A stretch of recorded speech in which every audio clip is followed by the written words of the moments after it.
Genesis chapter 3. Now the serpent was more subtle than any beast of the field which the Lord God had made.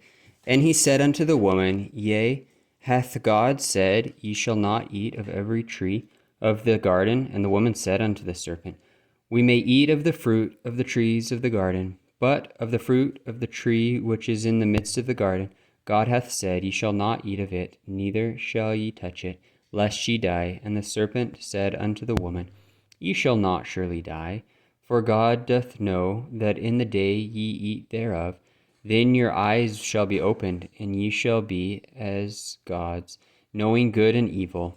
And when the woman saw that the tree was good for food, and that it was pleasant to the eyes, and a tree to be desired to make one wise, she took of the fruit thereof, and did eat, and gave also unto her husband with her, and he did eat. And the eyes of them both were opened, and they knew that they were naked.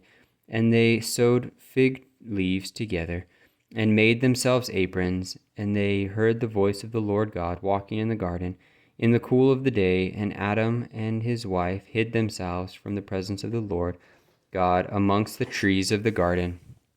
And the Lord God called unto Adam, and said unto him, Where art thou? And he said, I heard thy voice in the garden, and I was afraid, because I was naked, and I hid myself. And he said, Who told thee that thou wast naked?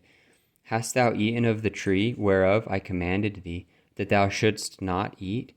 And the man said, The woman whom thou gavest to be with me, she gave me of the tree, and I did eat. And the Lord God said unto the woman, What is this that thou hast done? And the woman said, The serpent beguiled me, and I did eat. And the Lord God said unto the serpent, Because thou hast done this, thou art cursed above all cattle, and above every beast of the field. Upon thy belly shalt thou go, and dust thou shalt eat all the days of thy life. And I will put enmity between thee and the woman, and between thy seed and her seed. It shall bruise thy head, and thou shalt bruise his heel. Unto the woman he said, I will greatly multiply thy sorrow and thy conception.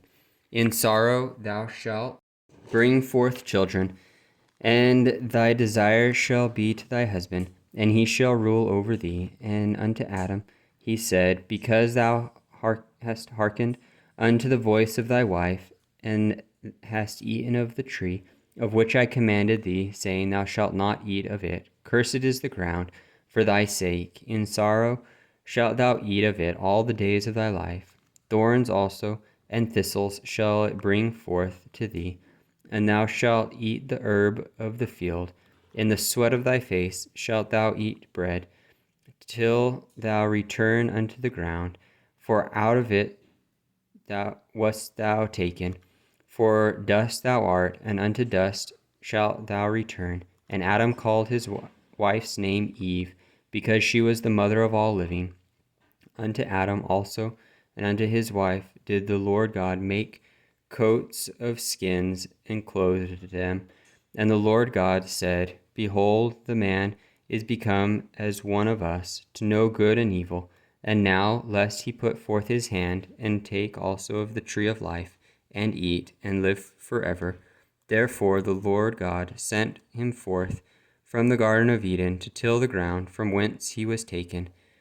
So he drove out the man, and he placed in the east of the Garden of Eden cherubims, and a flaming sword, which turned every way to keep the way of the tree of life.